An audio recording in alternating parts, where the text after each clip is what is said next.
everyone and welcome to my channel. I'm Sarah Jane from Misunderstood.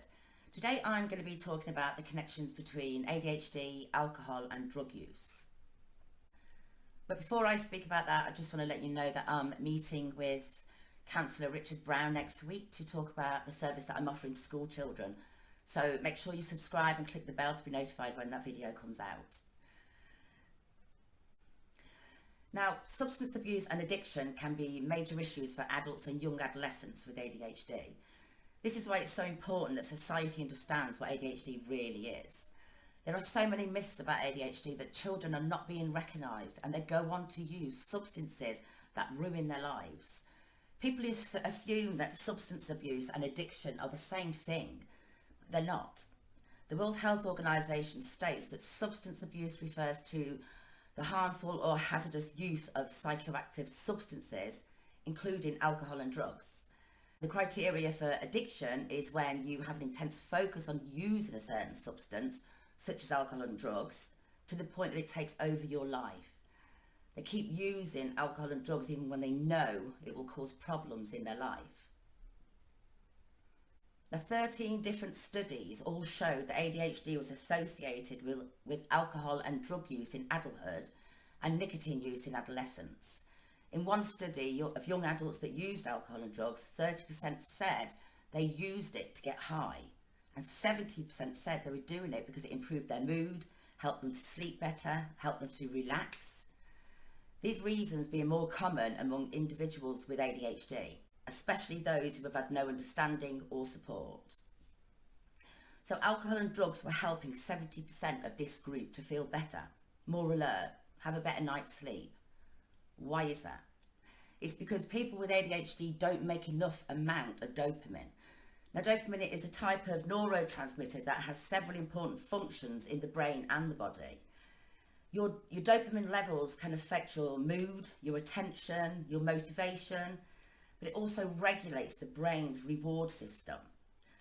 So when a person experiences pleasure, like eating a nice meal or going out with friends, it activates the reward circuitry in the brain and causes a release of dopamine. This process reinforces the association between the activity that the person was doing and pleasure, which encourages them to repeat the activity in the future. Recreational drugs such as cocaine, amphetamine and cannabis can cause a feeling of intense euphoria that produces a large sum of dopamine in the brain. Now, this burst of dopamine can lead to a person favouring drugs and alcohol over anything else. Because they don't make enough dopamine themselves, they go on to crave for the feeling it gives them. Society needs to stop thinking that ADHD has anything to do with your level of intelligence, because it doesn't.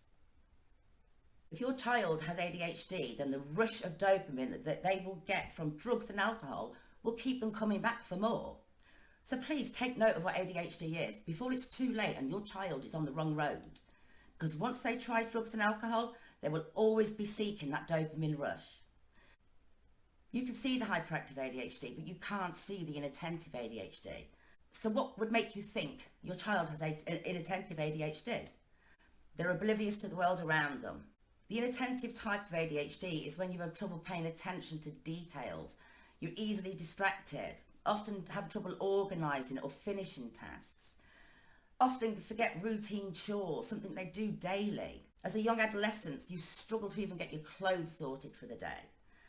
Now, ADHD is a complex mixture of genes and the environment, and that's the reason why no two people with ADHD are the same. Now, when people with ADHD get older, the hyperactive component often diminishes, but inside they are just as hyper as ever. Their mind never stops racing. They need something to calm their brain enough to be productive. So please watch my videos about ADHD and learn how to recognise it before it's too late. So thank you for listening, and I hope you've learned something. You can contact me on the website or on Facebook. Also, subscribe to my channel and press the bell to be notified of new videos. Thank you. Bye.